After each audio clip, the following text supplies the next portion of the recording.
Esse tema, justiça divina e misericórdia, é um tempo. Eu sempre quis fazer essa palestra. Sabe por quê? Porque eu acho que passa na cabeça de todos nós que estamos aqui reencarnados a questão da lei de Deus, primeiramente, que rege os nossos destinos, mas sempre ficamos assim um pouquinho perplexos, às vezes questionamos como é que funciona, como é que se encaixa a misericórdia de Deus. Quão inexorável é a lei de Deus que nos rege na qual nós todos estamos inseridos, e até que ponto a misericórdia de Deus é suprema e superior a tudo isso, ou como é que essas engrenagens trabalham, né? Então, a lei de Deus, as leis de Deus e a justiça divina, elas têm essas características que nós precisamos compreender. No domingo agora, a gente fez uma palestra sobre inteligência espiritual. E nós estávamos falando ali sobre a nossa proficiência em lidarmos com circunstâncias, com problemas, com a nossa área profissional, ou se for na área esportiva, como é que nós jogamos um jogo, né? Nós falávamos sobre isso. Para que você jogue um jogo, você precisa conhecer as regras do jogo. Faz sentido? Se você não conhece as regras do jogo, você não vai jogar o jogo. Ou se for jogar o jogo desconhecendo as regras, vai jogar muito mal, né? Ninguém ia querer ter você no seu time, ia? Não, ninguém ia querer. Você não sabe jogar, cara, eu não quero comigo. Então é preciso que a gente entenda que nós estamos inseridos nesse contexto dessas leis. E falávamos agora no nosso grupo de estudo sobre a importância de conhecermos essas leis, as leis que nos regem, as leis morais, e nós vamos falar en passant sobre isso ali no Livro dos Espíritos. E como é que essas leis, você conhecendo essas leis, como é que você pode ser mais feliz? Será que é opcional conhecer a lei? Será que a gente pode se permitir desconhecer a lei? Será que nós sabemos e entramos no jogo da vida para vencer? Falávamos sobre isso no domingo.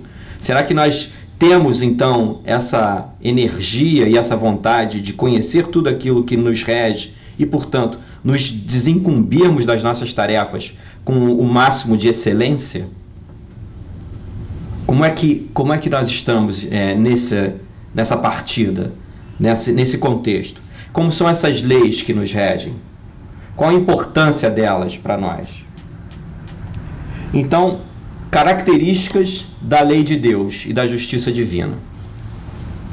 Todo mundo concorda? Essas são características que não são básicas. Precisamos ter consciência disso. As leis de Deus, elas são eternas. Elas são a mesma hoje, foram as mesmas ontem e serão as mesmas amanhã.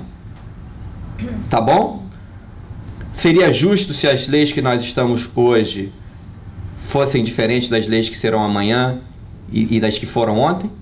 Não seria justo. Senão, como é que você evolui, como é que você cresce, como é que você aprende, como é que você se amadurece? Você se amadurece dentro de um contexto de um comportamento compatível com as leis que regem o teu destino. Tá certo? Você precisa ser coerente na sua conduta. E aí você, então, vai amadurecendo. As leis são sempre as mesmas. Você vai aprendendo com as circunstâncias, com as dificuldades, com os problemas. A gente falava lá no nosso grupo, do livro Do Céu e o Inferno, que quando você é ignorante no sentido de ignorar, não é depreciativo, você ignora, você simplesmente, eu ignoro muita coisa. Aliás, todos nós ignoramos muitas coisas, então não tem nada de errado em ser ignorante. Então, quando você ignorava ou como nós ignorávamos essas leis e nós agíamos em desacordo com essas leis, nós falávamos no nosso grupo, nós cometíamos erros, como cometemos ainda até hoje por desconhecer a lei. É verdade? Faz sentido? Você tem a lei, você age contra a lei e você cometeu um erro. Correto? Muito bem. Mas a partir do momento em que você tem a consciência daquela lei, você sabe que aquela lei existe, que ela vige, e, portanto, você não cumpre essa lei, você então, aí sim, além de errar, você está fazendo mal. Faz sentido? Ou seja, você tem o discernimento, você tem o conhecimento e mesmo assim você infringe a lei. Se você infringiu a lei de Deus, tendo o conhecimento prévio de que estaria infringindo, você cometeu o mal. Faz sentido para vocês isso? Tá bom. Esse é o caminho da evolução, mas o fato de você desconhecer a lei não te coloca, não te exime dos efeitos da lei. Dura lex, sed lex. Não é isso? Então você está aí, a lei está vigindo e ela está tomando conta dos nossos destinos. Ela está lapidando a gente o tempo todo. O efeito da lei é como se fosse um grande sistema operacional. É um grande software. Você está inserido nesse contexto e ele está trabalhando você o tempo todo. Lapidando você, jogando para você, ou todos nós, para cima, para frente, para adiante. Esse software que nos rege, essa lei que nos rege, ela tem a virtude de estar sempre nos alavancando, nos colocando para cima, nos empurrando, quer você queira ou não. E nós vamos falar sobre as leis, o detalhe dessas leis. Então elas são eternas. Entendemos que elas são eternas. Elas são imutáveis. Elas, de todo o tempo, são sempre as mesmas leis, elas não mudam. Aqui você vai pegar, na lei de gravitação universal, todo objeto que você puser para fora dessa janela e largar, ele vai subir ou vai cair? Caía há 1000 anos atrás? Vai cair daqui a 1000 anos? Cai aí e vem para o próximo. Cai aqui e cai na China também? E cai... Não, na China alguém duvidou que não cai na China. E não sei, pode ser que estão diferentes lá, né? O novo mundo. Então, cai. Então, as leis de Deus, elas são universais, tá? Elas são eternas, imutáveis e são universais. Não importa onde você esteja, tá? Elas continuam valendo. Veja bem, um detalhe importante. Nós estamos falando da lei natural. Nós estamos falando das leis que regem o universo. Tanto do ponto de vista físico, quanto do ponto de vista moral. Esse também, eu me repito um pouquinho, mas é sempre bom as coisas importantes serem repetidas. Esse também é um plus, uma informação nova que o Espiritismo trouxe para a humanidade. O fato de que o mundo moral é regido também por leis. E essas leis estão aí e se aplicam a todas as pessoas. Voltando à história do jogo. Você quer jogar o jogo da vida bem jogado? Aprenda as leis. Aprenda as regras. Essas regras, elas existem, elas são universais, são eternas, são imutáveis. Nós precisamos saber, porque nós estamos o tempo todo sofrendo as consequências dessas regras, dessas leis. Nós estamos inseridos nisso e isso todo dia governa as nossas vidas. Então, é inteligente, eu pergunto a vocês, é inteligente de nossa parte dedicarmos algum tempo das nossas semanas em procurar entender essas leis? É inteligente de nossa parte fazermos com que os nossos filhos, as pessoas que nós amamos, tomem conhecimento dessas leis que regem a vida delas? É importante isso?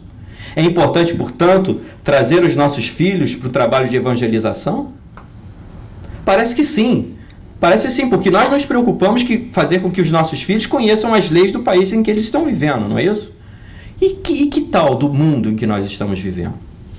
que as leis que dos países em que nós vivemos são corolários dessas leis maiores que foram determinadas por Deus de toda a eternidade. E, portanto, cabe a nós termos essa energia, essa coragem de abraçarmos, no nosso caso aqui, a doutrina espírita, de corpo e alma, e trazermos ela para o nosso íntimo, para o nosso conhecimento profundo e influenciando as pessoas que estão à nossa volta. É preciso ter coragem, é preciso ter energia para fazer isso. Não é, gente, não é mais, não estamos mais em laboratório.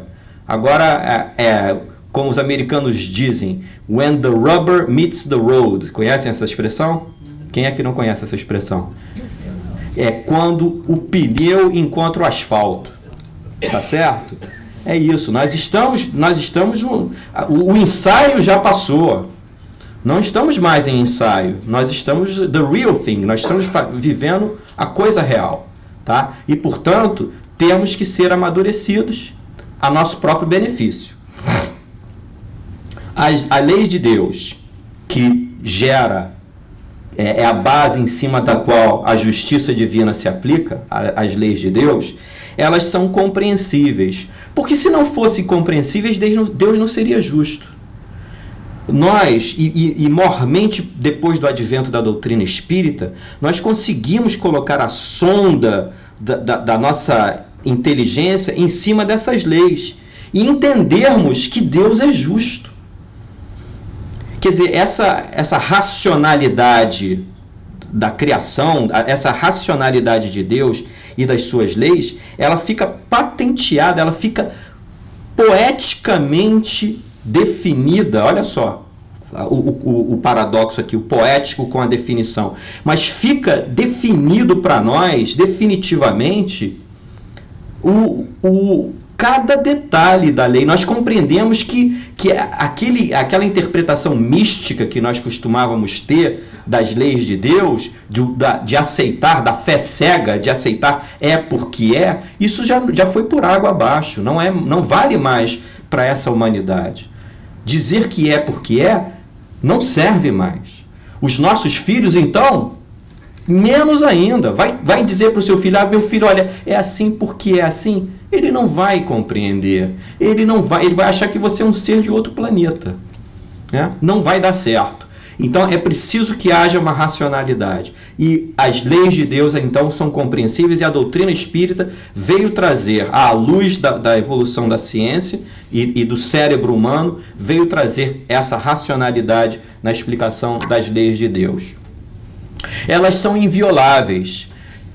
Pode chegar, gente, tem lugar aqui, ó. Tem lugar aqui. Elas são invioláveis. O que quer dizer isso? Que as leis de Deus são invioláveis? Não tem jeito. Se a gente violar a lei de Deus, o registro está lá. E sabe onde é que fica o registro, espíritas? Fica na própria consciência. Isso também é uma coisa bacana da doutrina espírita. As contradições comportamentais que nós temos não fica registrado. Não tem, sabe aquele Deus que ficava lá em cima com uma ficha, uma prancheta e uma caneta? Não, tira aqui, ai Jesus, deixa eu pegar aqui, e eu vou tomar nota, das coisas que estão acontecendo. Não existe isso. O registro das nossas realizações, tanto para o bem quanto para o mal, ficam gravados em nós. Nós somos o depoimento vivo de nossas vidas. Isso então fica dentro de nós. E isso é que nos incomoda de encarnação para encarnação e que nos faz querer que a gente se livre dessas coisas, esse peso espiritual que fica conosco. Portanto, muitas vezes nós pedimos reencarnações provacionais. Porque o ponto de vista do espírito, depois de estar alijado do corpo físico, ele é outro. Ele quer ser leve, ele quer voar, ele quer receber, sabe, aquele carimbo no passaporte, dizer assim, ó, tá habilitado, pode entrar em planos superiores. Mas para conseguir esse carimbo, para conseguir esse visto, ele tem que se despojar de todas as suas imperfeições. E é por isso que nós estamos aqui, para conhecer a lei e para nós nos despojarmos de todas as nossas imperfeições, de toda a bagagem que não serve. Você vai para um outro mundo cheio de bagagem, não vai chegar na hora lá do guichê do aeroporto, vai querer pesar o cara, olha, não vai dar para embarcar, meu irmão. Deixa eu ver seu passaporte. Ih, não tem visto, não vai conseguir. Entendem o processo onde vocês estão? Onde nós estamos? Então as leis são invioláveis e elas determinam a ação da justiça divina. Então eu trago aqui a grande síntese de Jesus. Essa passagem é a passagem em que Jesus é tentado. E perguntam a Jesus, eu vou ler só a parte que interessa para nós. Perguntam a Jesus qual é o maior dos mandamentos. E Jesus respondem ali. Jesus respondeu: amarás o Senhor teu Deus de todo o teu coração, de toda a tua alma e de todo o teu espírito. Este o maior e o primeiro mandamento. E aqui tendes o segundo, semelhante a este: amarás o teu próximo como a ti mesmo. Toda a lei e os profetas se acham contidos nesses dois mandamentos. Então nós vimos falando da lei, vimos falando da justiça divina que está fazendo a execução da lei. Tá certo? Os legisladores fazem as leis e a justiça faz com que a lei seja cumprida. Não é assim que funciona no mundo inteiro? Então é assim que funciona. Então você tem a lei e tem a justiça que faz que a lei seja cumprida. A justiça zela pelo cumprimento da lei. E Jesus já vem e traz uma novidade para nós. Olha, deixa eu fazer uma síntese, que tá difícil, são muitos tomos de livros para você compreender a lei, tá muito complicado. Deixa eu simplificar para você. Jesus vem então traz essa grande síntese. Amarás o teu próximo como a ti mesmo amarás a Deus acima de todas as coisas e ao teu próximo como a ti mesmo. Toda a lei e os profetas se acham contidos nesses dois mandamentos. Deixa eu perguntar para vocês. Tá claro isso daí que ele falou? Tá claro? Tudo bem. A outra pergunta é como é que nós vamos fazer para essas coisas acontecerem? É toda uma dinâmica, é todo um processo. Mas isso aqui é límpido e cristalino. Tá? Todo mundo consegue compreender isso, né? Uma outra maneira de dizer isso é a chamada a regra de ouro, né? Vocês sabem o que é a regra de ouro? É quem tem o ouro faz as regras, é isso? Não. Não é isso? Não é a regra de ouro? Não é? Pensei que fosse. O que é a regra de ouro?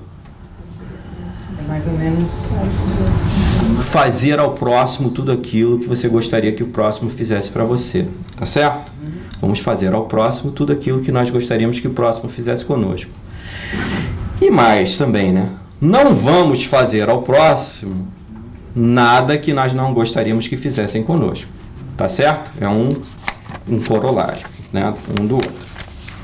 Bem, depois da grande síntese, vamos voltar aqui à doutrina espírita e vamos fazer uma breve viagem até o Livro dos Espíritos. Porque a gente estava falando agora há pouco da grande qualidade da doutrina espírita. Que a doutrina espírita veio trazer para a humanidade, num novo plano de racionalidade, a explicação pormenorizada do que é a lei de Deus que nos rege. Portanto, para que a gente não tenha mais desculpa, né? Não, eu não sabia porque era muito complicado. Aqui entre nós, né? E com todo respeito, é claro. De vez em quando eu pego a Bíblia, né?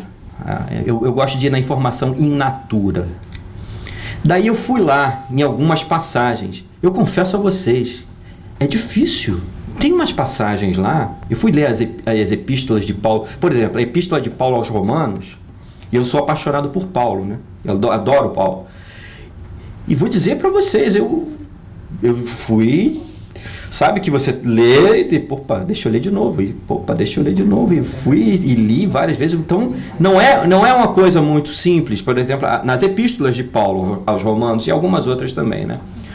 Tem algumas passagens que são cristalinas, outras que são mais difíceis de compreender. Até porque você precisa de ter uma base, entre aspas, bíblica maior para poder compreender aquilo.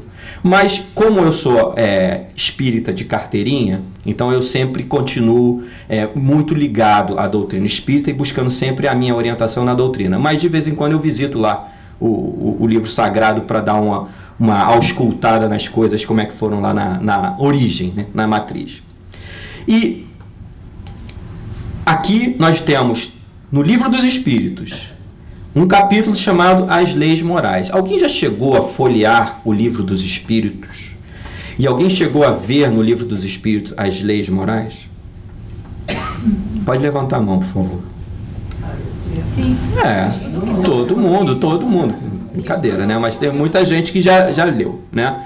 Ali, e Kardec, aliás, os espíritos superiores já nos falam que o decálogo, ele poderia ser, digamos assim, substituído por essas leis. Confesso a vocês que eu não sei como, tá? Mas eu sei que se você abraçar todo o conjunto dessas leis, toda a aplicabilidade, tudo aquilo que a gente precisa fazer para conduzir as nossas vidas, estão sintetizados aqui nessas leis. O que seria, por exemplo, a lei de adoração? A lei de adoração, que está lá no Livro dos Espíritos, é a lei que nos fala da nossa transcendência, que fala de Deus que é o nosso Pai e como é que nós nos relacionamos com Deus, como é que nós oramos a Deus, como é que é essa vinculação nossa com essa força criadora de tudo e de todos, chamada Deus. Então ali tem a lei, existe uma lei de adoração. Será que nós sabemos disso? Será que muita gente boa nesse planeta se deu conta que tem um Pai divino e que ele é acessível o tempo todo? Está disponível, a porta do gabinete do presidente está sempre aberta. Não tem que falar com a secretária, não tem que pedir audiência, não tem que mandar e-mail, não tem que fazer nada disso. Está aberta. São essas coisas que parecem elementares para nós, mas que precisa estar clara à luz meridiana para toda a humanidade. Tem muita gente nesse planeta que acha que existe uma hierarquia sacerdotal para se poder acessar a Deus. Então existe uma lei de adoração. Como é que nós tomamos consciência dessa lei de adoração? Está lá, vamos buscar no Livro dos Espíritos, está ali. Tem um debate, nós temos um grupo de estudo. Terça-feira, 6h30 da manhã, 6h30 da tarde, nós temos... Nós poderíamos criar um grupo de 6h30 da manhã, se tiver gente interessada, né? O Dini já falou que é o primeiro lá, ó, tá lá dizendo, opa. Então, a gente tem aqui um grupo de estudos. Os debates são muito bons, são muito interessantes, né, sobre isso. Lei do trabalho. Para muita gente, tem muita gente que gostaria que o mundo terminasse em barranco para poder morrer encostado. Conhece essa expressão? Né? Pois é, mas existe a lei do trabalho. E é interessante que, veja bem, gente, olha o detalhe, parece detalhe bobo, mas não é não. Todas as vezes em que nós nos afinizamos com essas leis todas, que nós vamos falar en passant aqui, todas as vezes que nós nos afinizamos com essas leis, nós somos mais felizes. Nós sentimos mais plenitude nas nossas vidas. Nós nos sentimos integrados a um trabalho. Nós nos sentimos motivados, alegres, contentes. Nós nos sentimos plenos. Tá? Então, conhecer a lei e se adequar a tua conduta a essa lei é uma condição sine qua non de felicidade nesse planeta. Ou seja, uma condição sem a qual nós não vamos ser felizes. Tá bom? Lei do trabalho, então precisamos trabalhar. O trabalho planifica a nossa existência. Nós nos sentimos, os nossos filhos precisam saber que o trabalho é importante. Muita gente precisa saber disso. Existe na psicologia um negócio chamado terapia ocupacional, para que a pessoa fique ocupada. Cabeça vazia, caldeirão de quem? Não pode falar essa palavra, que tem gente aqui que... Sema fica sensibilizada. Mas é o caldeirão dele mesmo, tá? Ok? Lei de reprodução. Então, essa ideia da gente sermos co-criadores. É a questão da paternidade, da maternidade, mas não só isso também. Todas as áreas em que a nossa criatividade gera e produz, nós estamos, então, nos assimilando, nos tornando mais próximos da condição divina quando nós entendemos a lei da reprodução. A lei da conservação, quer dizer, também por que é que o cosmos, toda a criação divina tem essa lei da conservação? Por que os animais, as plantas, os homens, por que eles preservam, querem tanto preservar o dom da vida? Como é que funciona a mecânica da lei da conservação? A lei de destruição, e eu gosto até de pensar mais, em vez de lei de destruição, na lei da dinâmica, na lei da mudança, mas está grafada como a lei da destruição. É a ideia da impermanência de tudo. A matéria, um dos atributos essenciais da matéria é que ela vai se dispersar com o tempo. A matéria não é eterna, ela se dilui. O nosso corpo vai perecer um dia, vai voltar para a Terra. Há uma dinâmica aí. E nós precisamos compreender que essa dinâmica é natural. Isso é natural. Pode muitas vezes ser doloroso a consciência profunda disso. Mas é natural. Então a gente não pode ignorar. Ignorance is not bliss. Ou seja, ignorar não é um bem. Ignorar é um mal para nós. Não é uma opção. Nós estaremos inseridos pela lei do progresso, que a gente dá um pulinho ali, pula a lei da sociedade, na lei do progresso, há um imperativo, o impositivo para nós de crescermos, de aprendermos coisas novas, de buscarmos coisas novas, de expandirmos as nossas capacidades, que é a lei do progresso. Anteriormente falamos da lei de sociedade, é a lei que rege, então, as relações humanas, e entendemos que a nossa perfectibilidade está intimamente relacionada a essa lei da convivência humana. Vocês veem que quando Jesus deu a grande síntese ali, quem era o ponto focal da grande síntese? Era o próximo. Amar quem? Ao próximo como a si mesmo. Era Deus acima de todas as coisas e o próximo como a si mesmo. Então você vê a sociedade como sendo um aspecto fundamental nessa condução das nossas vidas. Lei de igualdade é a ideia de que nós somos todos iguais, no sentido de que todos nós estamos no início da jornada e de que todos nós estamos numa grande fila, numa grande linha de progresso. Alguns estão mais adiantados, outros estão mais atrasados, mas todos estão nessa linha. E aqueles que estão mais adiantados pelo conhecimento espírita, nós já ficamos sabendo hoje que aqueles que estão lá no topo da linha, eles já estiveram lá no início. Não é bonito isso? Já pararam para pensar? Que bonito é você ter a consciência de que todos nós podemos chegar lá? De que todos passaram pela mesma sequência. Todos estiveram onde nós estamos agora. E tem muita gente que está um pouco mais atrasado do que nós. Tem muita gente que está mais adiantado do que nós. Mas tudo isso é um processo. É o chamado processo evolutivo. Tá certo? Lei de igualdade, lei de liberdade. A lei de liberdade é essa que também corrobora, consubstancia o nosso livre-arbítrio. Sem a lei de liberdade, nós seríamos meras marionetes, fantoches de um criador caprichoso. Com a lei de liberdade, nós podemos exercitar o conhecimento que nós temos da lei, acelerarmos o nosso progresso, conforme falamos lá no nosso grupo hoje, ou retardarmos o nosso progresso na medida em que nós nos afinizamos com a lei ou nós antagonizamos com a lei, pelo exercício da nossa liberdade.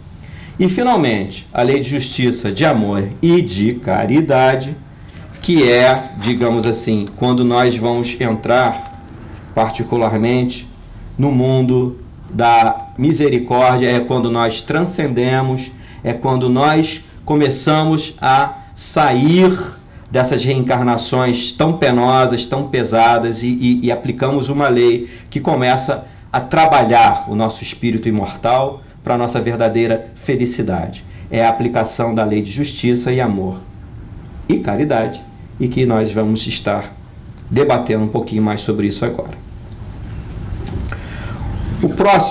A próxima transparência, alguém sabe o que é transparência? Você nem sabe o que é transparência. Tem um cara ali, ó, tô vendo um cara ali que fala, eu sei o que é transparência. Também poderia ser o slide, o próximo slide. Vamos lá, chegou naftalina. O próximo PowerPoint. Vamos ao próximo PowerPoint. É uma outra história também muito ligada ao tema dessa noite. Essa história é a história do rei justo. Para a gente não perder muito tempo lendo, eu vou sintetizar para vocês, tá? A história do rei justo é simples como isso. É a história de um rei que sai para pedir contas aos seus súditos. E chega um súdito lá que estava devendo para ele 10 mil talentos, não eram barras de chocolate. Talento não era barra, era talento, era dinheiro, tá certo? Tava devendo isso para ele, né? Você tá achando engraçado. Então, foi cobrado o cara. E o cara falou, pô, chefe, tá mal, não tenho, me perdoa aí. O servidor, lançando-se-lhe aos pés, o conjurava dizendo, Senhor, tenha um pouco de paciência e eu te pagarei tudo. E então o Senhor, tocado de compaixão, deixou-o ir e lhe perdoou a dívida. Tá certo? Todo mundo lembra essa passagem? Essa passagem ela é muito simbólica, ela é muito importante. Então, você está devendo, o Senhor vem lhe cobrar, você diz assim, puxa vida, Senhor, eu lhe devo, mas tá mal, dá uma trégua aí. E o Senhor usa de quê? De compaixão e dá a trégua para ele, não é isso? Bom, aí esse cara sai, ok? E vai e encontra na rua uma pessoa que tinha uma dívida com ele também. E o que ele faz? Essa pessoa que estava devendo para ele, para quem não conhece a passagem, então esse mesmo servidor que foi perdoado pelo seu senhor, ele vai na rua, encontra o cara que devia para ele e é duro e manda o cara preso. Fala, ou você me paga ou você vai para cadeia. E mandou o sujeito para cadeia. Tá bom? Aí o senhor, sabendo que esse servo, o qual ele havia perdoado, foi muito duro com a quem o devia para ele, esse senhor chama ele de volta e o repreende duramente, dizendo assim, olha, eu perdoei você. Você não estava na obrigação de perdoar adiante aquele que te devia? O senhor pergunta. Ele, chefe, não tem problema não. Agora você vai preso e vai ficar lá até pagar o último centavo. Tá certo? Todo mundo conhece essa passagem? Olha só, gente. Essa passagem, ela fala pra gente da justiça de Deus e nos fala da misericórdia também. Ela nos fala que a justiça está ali o tempo todo. E esse sujeito, esse servo que foi pedir misericórdia para o chefe, ele sabia da lei ou não sabia? Ele sabia da lei. E sabia também da misericórdia do chefe, não sabia? Do Senhor? Ele sabia das duas coisas. Portanto, a gente falava agora mais cedo. Quando nós sabemos da lei e nós infringimos a lei, nós praticamos o mal. Esse é um caso típico em que nós vemos a lei inexorável. É a lei dura lex sed lex. Então, pega o cara e faz na lei. Ele tinha opção. Ele podia ficar na misericórdia ou ele podia ficar na lei. Ele foi para onde? Ele abraçou o quê? A lei ou a misericórdia? Ele abraçou a lei. Então, aplique-se a lei. Tá certo? É o caso dessa passagem. Nós vamos para uma outra passagem, essa sim, muito mais emblemática, e eu acho que tem um raporte muito maior com todos nós, e eu acho que vocês vão concordar comigo. É a passagem do filho pródigo, tá? Essa passagem, eu acho, na minha opinião, é uma das passagens mais lindas do Novo Testamento. É uma das passagens mais lindas que Jesus nos ensinou. Essa nós vamos ler, tá bom? Então vamos ler. Um certo homem tinha 2 filhos. E o mais moço deles disse ao pai: Pai, dá-me a parte da fazenda que me pertence. E ele repartiu por eles a fazenda. E poucos dias depois, o filho mais novo, ajuntando tudo, partiu para uma terra longínqua e ali desperdiçou a sua fazenda, vivendo dissolutamente. E havendo ele gastado tudo, houve naquela terra uma grande fome, e começou a padecer necessidades. E foi, e chegou-se a um dos cidadãos daquela terra, o qual o mandou para os seus campos a apacentar porcos. E desejava encher o seu estômago com as bolotas que os porcos comiam, e ninguém lhe dava nada. E, grifado, caindo em si, disse: Quantos trabalhadores de meu pai têm abundância de pão, e eu aqui pereço de fome. Aqui, bem das Haroldetes aqui, olha aqui, ó, esse aqui. Levantar-me-ei. Haroldo sublinharia isso aqui e botaria em vermelho. Levantar-me-ei e irei ter com meu pai, e dir-lhe-ei: Pai, pequei contra o céu e perante ti. Já não sou digno de ser chamado teu filho. Faze-me como um dos teus trabalhadores. E levantando-se, foi para o seu pai.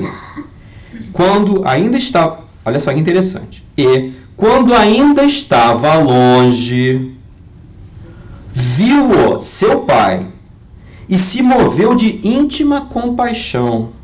E, correndo, lançou-se-lhe ao pescoço e o beijou. Que coisa linda, não é não? É emocionante. E o filho lhe disse: Pai, pequei contra o céu e perante ti, e já não sou digno de ser chamado teu filho. E começaram a alegrar-se. Mas o pai disse aos seus servos: Trazei depressa a melhor roupa e vestilho, e ponde-lhe um anel na mão e sandálias nos pés, e trazei o bezerro cevado, e matai-o, e comamos, e alegremo-nos, porque este meu filho estava morto e reviveu, tinha se perdido e foi achado.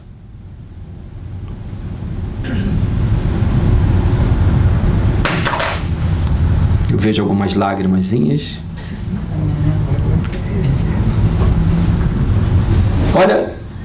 Olha só. O filho pródigo, eu vou passar o filho mais velho, tá? Porque o filho mais velho também é a passagem do filho pródigo.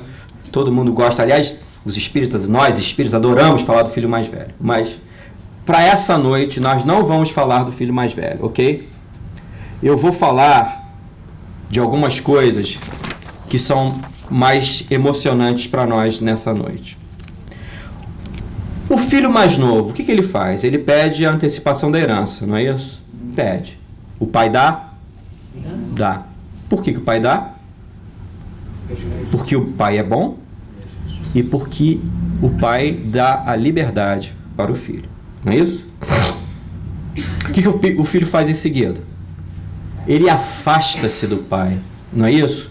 Vocês viram que interessante que ele vai para uma terra distante? Esse filho, ele se desvincula do pai. Ele se dissocia do pai. Ele vai para longe. Mas o pai esqueceu o filho? Não. Aí esse filho vive uma vida egoística. Vive para si. Dissipa tudo. e sofre com o afastamento do pai. Sofre? Ele sofre. Nós vamos ter mais uma passagem aqui sobre esse sofrimento do afastamento do pai. Ele sofre. E depois ele faz o quê? Ele decide retornar. Foi o quê? Foi alguém que mandou ele voltar? Foi o pai que mandou um mensageiro para ele voltar? Ou foi ele, depois de ter tido todas as experiências que ele teve, que decide voltar? Foi ele que decide voltar? Mas por que ele decide voltar? Peraí, mas tem uma coisa aí. Tem uma coisa aí. Por que ele... O que ele tinha na cabeça do pai dele que deu para ele a possibilidade de dizer assim, eu vou voltar para o papai? Os trabalhadores do Trabalhadores pai eram ele melhores. era bom. Sim, porque... Mas fala aí, Ronaldo. Porque o pai era o quê? Bom. E o filho sabia que o pai era bom? Deus é bom. O pai é bom. O filho tinha na cabeça dele a certeza de que o lar dele era um porto seguro. Tá certo? Essa noção, gente, nós temos que passar para os nossos filhos. Mesmo que eles saiam como filhos pródigos, vida fora, cometendo equívocos, dando cabeçada, fazendo bobagem, eles precisam saber que Deus é misericórdia. Que a misericórdia de Deus está lá a nos aguardar o tempo todo, dizendo assim, volta meu filho, que eu vou te abraçar. Eu não quero saber o que você fez. Vocês viram o pai perguntando o que você fez, meu filho? Cadê a grana? Aonde você gastou? Vocês viram o pai perguntar isso? O pai viu o filho de longe. De longe. Ou seja, o pai estava o tempo todo pensando no filho. Querendo o momento do retorno. Então o filho decide retornar após refletir na sua condição. Mas sabia que o pai era bom. Porque se ele não tivesse a confiança que o pai era bom, ele voltava? Não. Para ser enxotado? Não. Ele sabia do amor do pai. E ele então reencaminha-se. Esse também é uma dinâmica. É uma dinâmica. Reencaminhar-se para a casa do pai, colocar-se em movimentação para a casa do pai é uma dinâmica. Nós estamos aqui no meio dessa dinâmica. Buscando o quê? A casa do pai. Seja pela prece, seja pela presença na casa espírita, seja pela busca do conhecimento espírita. Esse é um processo de reencaminhamento, buscando a casa do pai. O penitenciar-se sobre os seus erros diz respeito ao quê? Ao arrependimento, não é isso? Ao arrependimento. É a consciência, é a autoconsciência, é o autoconhecimento. É o autoconhecimento. O penitenciar-se, ele dá depoimento de uma alma que parou, refletiu e disse assim, puxa vida, como eu tenho feito bobagem na minha vida. Como eu estou longe do meu pai. Como eu estou longe daquelas coisas que me dão prazer, que me dão felicidade, que me dão plenitude. É essa maturidade dessa alma, então, que se coloca novamente em rumo da sua ascendência, da sua ascensão espiritual. Em síntese, a liberdade no início, a ignorância na prática, o aprendizado pelos erros, a confiança no Pai, o autoconhecimento, o arrependimento, o retorno e o que é mais lindo? É o pai que fala, vem cá filho, deixa eu te dar um beijo, meu filho querido. Deixa eu te dar um abraço, que saudade. Alguém já teve essa sensação gostosa de você encontrar alguém que você ama e dizer, meu Deus, deixa eu te dar um abraço. Com certeza. Não é bom isso? E você imagina então esse pai que é todo misericordioso, esse pai querido, dizendo assim, filho, vem cá, eu não quero saber o que você fez, eu só sei que eu te amo. Eu não quero saber o que você fez, eu só sei que eu te amo. Isso é muito importante para nós. Nós precisamos nos lembrar cotidianamente que Deus é esse Pai verdadeiro. Ele não é uma figura exótica, mística, uma coisa dos livros, não. Ele é um Pai, ele é verdadeiro. Jesus não teria nos contado essa parábola se não fosse uma coisa verdadeira. É essa entrega que nós temos que, de alguma maneira, procurar dentro de nós com intensidade. Com intensidade, falávamos sobre isso também no nosso grupo. Esse grupo é quente pra caramba, hein? Aliás, o grupo é do céu e do inferno, por isso que era um grupo quente, tá? Mas a gente falava sobre isso hoje, sobre como é que nós como fazer para desenvolver em nós esse amor? Como fazer para nós trazermos para as nossas existências essa intensidade nesse relacionamento com Deus? Como que a gente faz para fazer isso? Gente, é um processo. São baby steps que nós estamos dando. É um processo. Mas faz parte desse projeto ou desse processo essa coisa de estarmos aqui, de buscarmos essa leitura, de vermos uma passagem de um filho pródigo e nos emocionarmos. Isso faz parte desse processo de nós desenvolvermos o amor dentro de nós. Entendem? Vamos nos expor mais às coisas do bem, às lições de Jesus, às suas parábolas. Vamos viver mais intensamente, vamos orar mais intensamente. Isso tudo gera uma ambiência positiva que vai nos auxiliar a aflorar dentro de nós esses sentimentos do amor. Ok? E finalmente, do livro de Neio Lúcio, Jesus no Lar, que falávamos agora também no nosso grupo quente, falávamos sobre a lição da semente. A lição da semente. Sobre a ideia do reino divino. E aqui também tem umas figuras de linguagem que eu gosto muito, na segunda parte. Mas eu vou ler para vocês também, tá? A ideia do reino divino é assim, como a semente minúscula do trigo, quase imperceptível, é lançada à terra, suportando-lhe o peso e os detritos. Mas, se germina, a pressão e as impurezas do solo não lhe paralisam a marcha. Atravessa o chão escuro e, embora dele retire em grande parte o próprio alimento, o seu impulso de procurar a luz de cima é dominante. Desde então, haja sol ou chuva, faça dia ou noite, trabalha sem cessar no próprio crescimento e nessa ânsia de subir, frutifica para o bem de todos. O aprendiz que sentiu a felicidade do avivamento interior, qual ocorre à semente de trigo, observa que longas raízes o prendem às inibições terrestres. Sabe que a maldade e a suspeita lhe rondam os passos, que a dor é ameaça constante. Todavia, experimenta acima de tudo o impulso de ascensão. É a semente que germinou no coração e agora, então, é aquele filho pródigo querendo voltar para casa. Vamos associar. É o filho pródigo querendo voltar para casa. É o impulso de ascensão. E não mais consegue deter-se. Age constantemente na esfera de que se fez peregrino, em favor do bem geral. Não encontra seduções irresistíveis nas flores da jornada. Olha que frase linda. O reencontro com a divindade de que se reconhece venturoso herdeiro constitui-lhe objetivo imutável e não mais descansa na marcha, como se uma luz consumidora e ardente lhe torturasse o coração.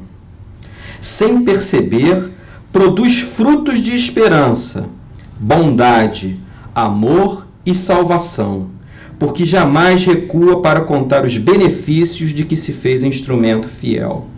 E, finalmente, olha o fechamento.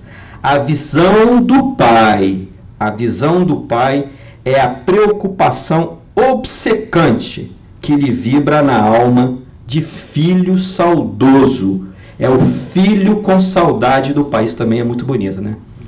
Nós pais adoramos isso. É o filho saudoso, cuja visão obcecante, a visão do pai é a preocupação obcecante que lhe vibra na alma de filho saudoso. Essa ideia é a ideia da misericórdia, da bondade, do amor divino a mover todas as suas criaturas. Todos nós somos filhos de Deus.